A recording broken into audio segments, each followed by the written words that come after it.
All right, I'm gonna record this conversation. I want to have a post round discussion for the video. Okay. Because I want your honest opinion on where my game is. All right. Here, let me make sure you're turned up all the way. I got the heat blasting because it's cold. All right, so I shot a 61 today. It didn't feel like a 61. No. But like, what do you think? Like, what do I need to work on? I think you need to continue to work on your short game because the short game was pretty solid, except for maybe putting. But a lot of that putting wasn't you; it was more crappy greens.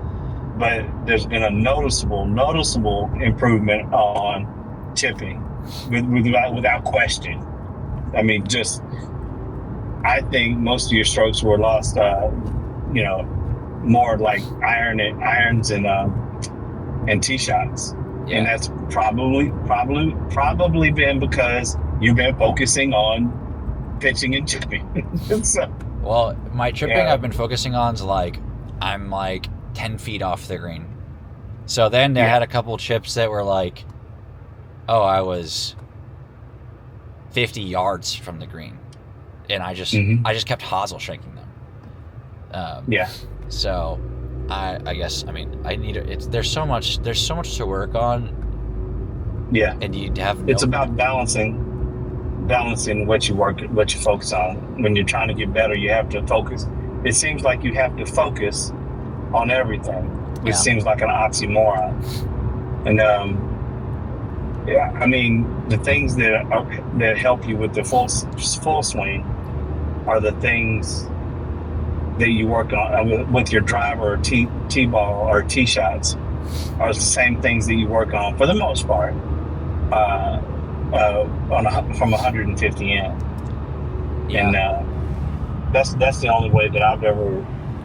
I mean, because it's really if you're very confident from the green back, then you're a little looser uh, as far as the tension is concerned with tee shots. Yeah, I mean, once And I if got you, actually, other than that par three in the back, which I was recording, hmm I duffed two chips. I hosel shanked one across the green through the bunker, out of the bunker, yeah, and then I just kept when I was trying to chip it, I kept hitting it like literally 2 inches behind the ball.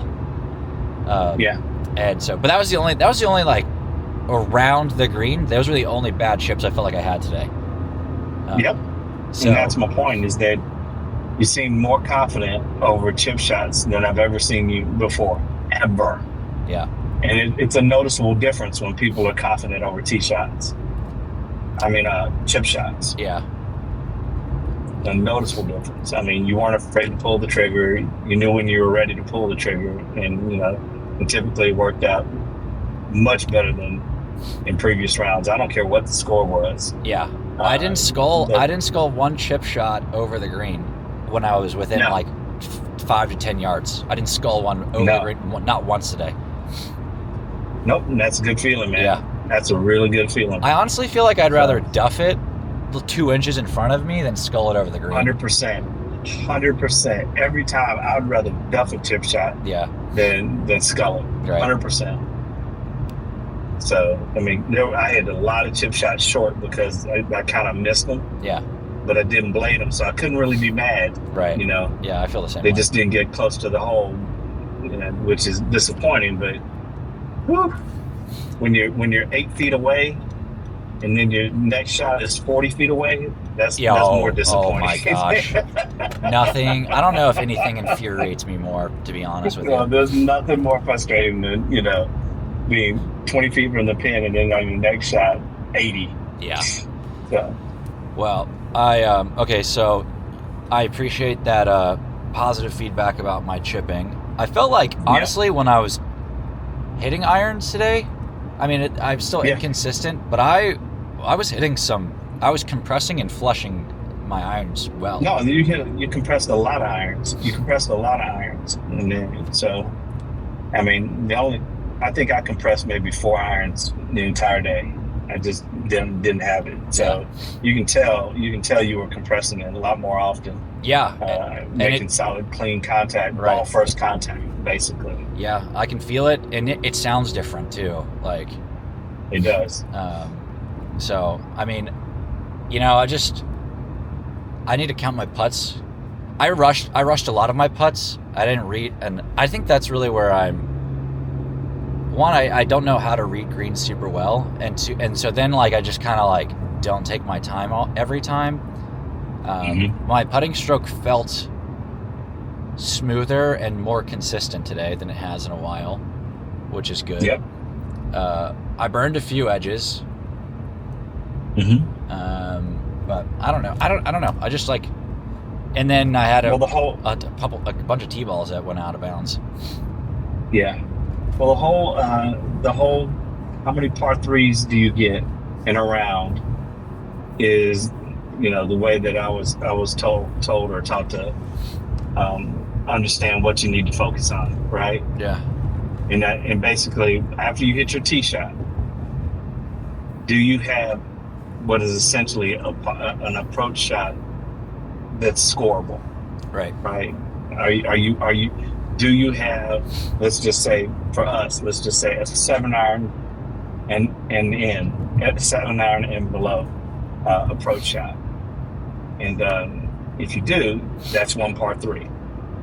Now you're given what 4 par threes just because it's part of the course, but how many additional scoring opportunities do you get, throughout the round, and what do you do with them? And that's where you'll know what to really, really, really focus on. And how many of those par threes do you par? Yeah, I don't think I got one par today. Yeah, so if you don't get any additional par threes, or the made up par threes, then you need to focus on your drive.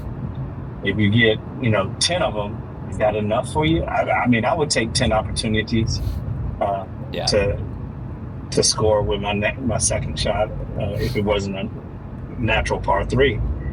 Sure. Or even six opportunities plus the par threes, and then what do I do with them? And if I par those par threes, then you got a pretty good round going. Yeah. Yeah.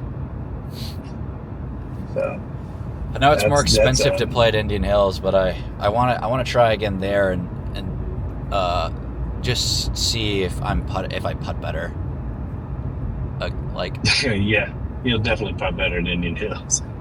Yeah. It'll be an adjustment in pace. But yeah, we'll get out there. I'll probably get out there. I might get out there tomorrow, but it'll be tomorrow afternoon. So yeah, well, I can't again. I can't play tomorrow. Yeah, you can't play tomorrow. So yeah, just keep working on the chipping game, man. I think there's work on the chipping and the T-ball. Not only say chipping and pitching, chipping, and T-ball. Yeah. The rest will come together. I know people say work on 150 and in. My 150 N doesn't seem terrible. Well, it's like 150 to 50 yards. Yeah. Honestly, even with I like hitting my 4-iron. And I compressed quite a few 4-irons today that. Yeah. And people have a hard time hitting longer irons.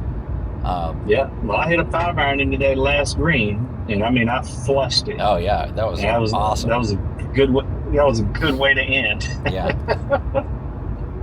Yeah, but yeah, I like I said, continue to work on the pitching and chipping, chipping, and putting, and you'll gain confidence from from the flag back, because if you don't have confidence in your putting and chipping and pitching, that puts a lot of pressure on your iron game.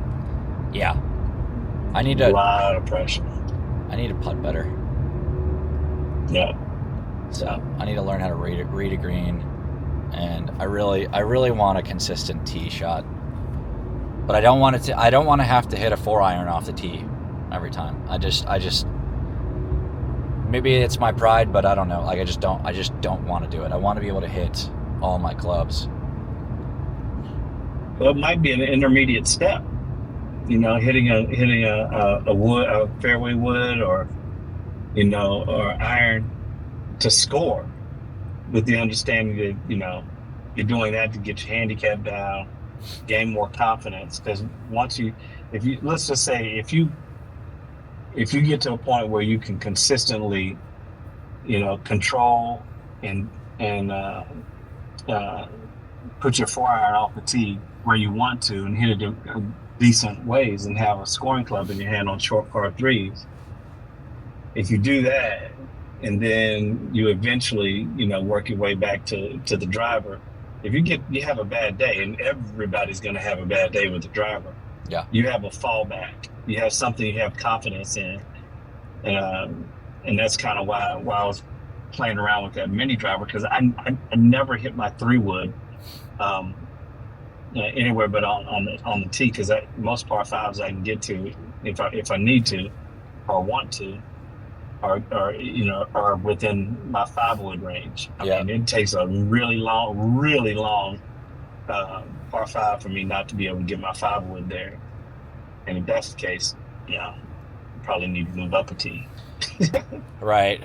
I mean, realistically, how often should either of us be going for a par 5 and 2? The ones I play regularly, there's 1, 2, all the par 5s at Indian Hills. All of them. If you have a good shot, I mean, like, if I have a good shot in, I'm not going to say no, but like, yeah, well, I don't think we're expected to. No, I wouldn't say expected to, but if I hit a good tee shot, it's I'm going. Yeah. So, but there's one par 5 at Indian Hills that I won't mess with because it's just too dicey. And no matter how far I put it down there, I mean, there's no good bailout. But then again, Strokes Gain says I should go for it. Yeah. But anyway, nope. Score didn't reflect it, but you could tell a big difference. Yeah, I mean, I don't think I got frustrated, like really actually frustrated at all today. Nope.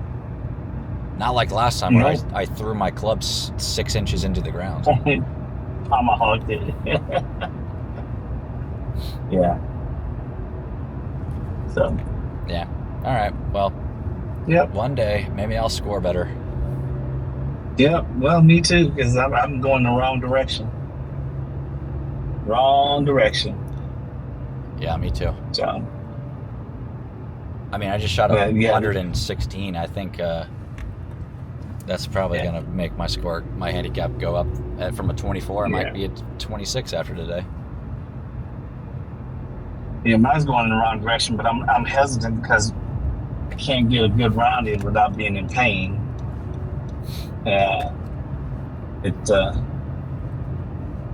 It's frustrating. Yeah. Well, we'll see. At some point, I'm just gonna have to suck it up and be that guy, be the old man. So, all right. Well, Heather's calling me. I need to give her a call back. Sounds good. And, all right, you gonna play this next weekend if you can? Or is Justin working? Next weekend, yeah, but I have something to do Saturday, so I don't think I can play. And then, I mean, maybe I can play after church on Sunday, but